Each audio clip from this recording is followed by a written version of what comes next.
Ladies, welcome back to my channel. If you're new here, my name is Aisha. I'm a certified trauma-informed coach and manifestation guide. And I am on a roll today. This is video 3 that I'm filming. I had a coaching video for someone, and then I posted another video, and I just filmed the other one. So wow, oh my goodness.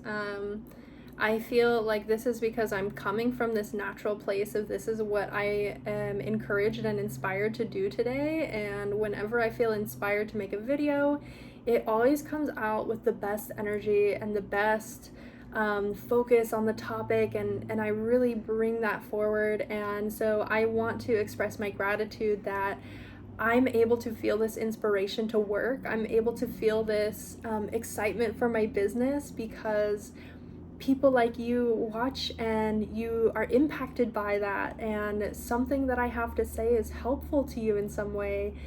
And that's really what keeps me going, is knowing even if I help one person in every video, even if it's one line that I say that creates an impact for you, that I'm doing my job and I'm serving my purpose here on this planet as someone who is encouraging and inspiring. And ultimately, I want everyone watching to feel confident in themselves and to love themselves and to be able to put themselves first and take care of themselves and pursue their desires and their dreams and their visions and build a life that they enjoy living. And another message I want to leave is that if you are in a not so good place right now, if you're in a dark place right now, know that you are not alone. There are plenty of my viewership, including including clients that I have coached one-on-one who have experienced really heavy mental health concerns and issues and circumstances that are challenging. I personally have also gone through things that are challenging, and let this video be the light at the end of the tunnel for you. Let it be encouraging for you and motivating for you, and let it touch your heart. Let it really sink in that anything is possible, that you can change your life, that even when the circumstances are really ugly and even when your internal world is very painful, you have the power and control to change that. You do. You can and you will, and I believe in you. So the reason I'm entering this video with that little speech here is because I want to talk about why we sometimes struggle to know what we want.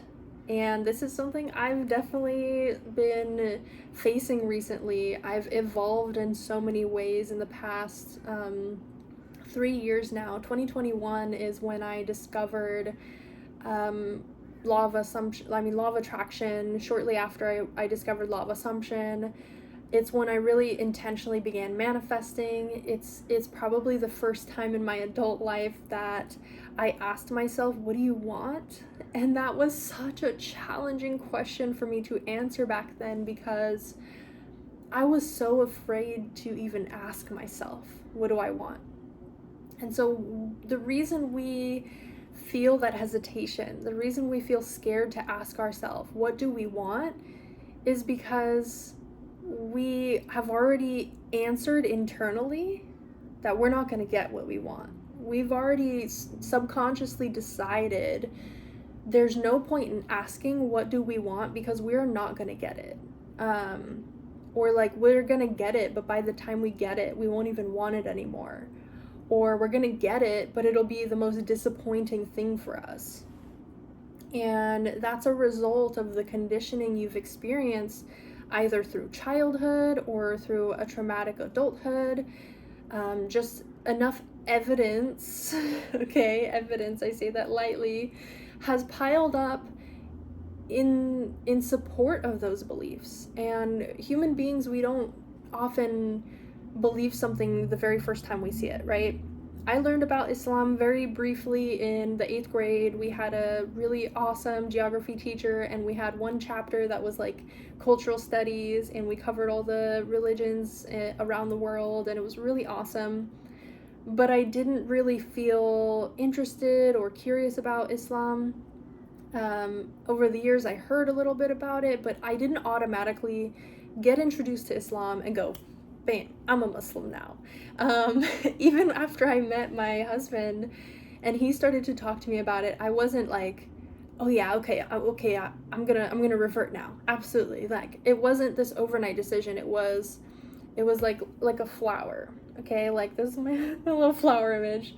I do have flowers here, but they're already open, so it's like a little bud. And so I started to become more open and more open and more open and more open and more open to the concept of Islam. I started to become more receptive to it. My ears, little by little, tuned more into the curiosity of, oh, what does this mean? And what about this? And the more I learned, the more I was like, I already believe most of this stuff already. This makes sense to me. This is great. I finally have, a community who understands what I'm already thinking and what I believe. And especially in the manifestation world, if you truly know God, if you truly know what the Bible and the Quran are both saying, okay, God gave us life from himself. He in our bodies, right? This is just a vessel. It's just a carrier. It's a container for us. He breathed a piece of himself into us to create us, okay? It doesn't get much clearer than that we are a piece of God. And if we are a piece of him, if we've been created in his image, and not his physical image, but his concept, right? Your concept, the idea, the image, imagination of you is him. He's in you. He is you. You are part of him. And, that's such a deep thing. Not everybody's ready to hear it. I know today's video is going to be some really deep truths. And so I learned all of this about Islam, and I was like, that makes so much sense. But again, it was not this snap shift. It was not this overnight, all of a sudden I'm this way. And so in the same way, when you are finally stumbling upon conscious manifestation, or for the first time in your life, you are choosing to consciously manifest something, you're tired of being a victim of your circumstances, you are tired of being controlled by your own thoughts, you are tired of being trapped by your own emotions and your own trauma and whatever history and background you came from, whatever upbringing and generational muck your parents gave you, okay? Whatever it is, you're ready to transcend it. If you're here watching this video, you are ready to transcend it, and you are capable of transcending it, because this universe, the way that it works, our creator, the way that he works, does not open a door for you that you are unable to walk through. It's not possible. It's not possible to desire something and to be given an opportunity that you are not capable of accepting. And it might require you to build some skills. It might require you to, cut out old behaviors, but you can do it. If you truly want to do it, if you truly desire it, and you're willing to persist, and you're willing to be self-disciplined, you can have it. I am living proof that depression, anxiety, mental health struggles can be overcome. I mean, I struggled for 17 years before even getting diagnosed properly, and even then, it's a never-ending cycle of this understanding that my brain was just so used to a certain quality of life. It was so used to a certain narrative that I had to break away from it. And so for many, many years, if you are like me, you have not been asking yourself what you want. You can often know that you want something, but you don't even pursue it. You don't bother with it. It's like it's called nip it in the bud, right? So before the flower has even got a chance to bloom, before it's open. If you don't know what like a bud is, so this is, ooh, crispy. This is a little bud for a dahlia. I did already trim the dead ones, but this is what it looks like when it starts opening up, before the flower, the petals open up and expand. Nipping something in the bud means you cut the bud off while it's still closed. It doesn't even have a chance to open up and experience its full potential. And if you've been in depression, anxiety, if you've been in really garbage circumstances that make you feel like you're the problem, or that it's never going to get better, or there's no hope for you, that's essentially what you have done to yourself, is you have nipped all your dreams in the bud. You have cut off all of the possibility of you having anything better than you have. And so when you first ask yourself, what do I want? You're gonna be like, I don't know. I never asked myself that before. I never had to answer that question before. I don't have an answer for that. That's gonna be your immediate response. Probably not as joyful as that, unfortunately, but it's gonna be one of those like stuck moments of like, I don't know. This is new to me. I don't know. I don't have the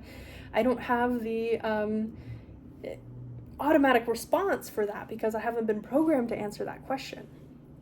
So how do you figure out what you want? You keep asking yourself. You just keep asking yourself every day, at least once a day. When you wake up in the morning is the best time. It's like, wake up, what do I want to experience today? You know, what would be good today? What would feel good? What do I want to eat today? What do I want to wear today? What do I want to feel like inside my heart today? What do I want to feel like when other people look at me and talk to me and share in my energy? What do I want to feel like when I accomplish a goal today that I have to take care of? What do I want my inner world to look like? What do I want my thoughts to be? What do I want? This world is so big and expansive and infinitely beautiful. There are millions and millions of opportunities out there for you to choose from. And that in itself is such a beautiful thing, that we get to wake up every day. We're privileged to wake up every day, and for those of us who are still here, and make something of ourselves and create an experience that's good to have. So practice it. Ask yourself, what do I want to feel today? What do I want to experience? What might feel better than what I'm experiencing now? What can I do to be more positive? What can I do to feel a little more optimistic and joyful in my life? And the more you practice at that question, the easier it gets to answer it, and the more fun it becomes answering that question. So I know that this video was helpful for someone. I believe in you. Thank you so much for watching. My coaching is open down below, and thank you. I'll catch you in the next one. Bye.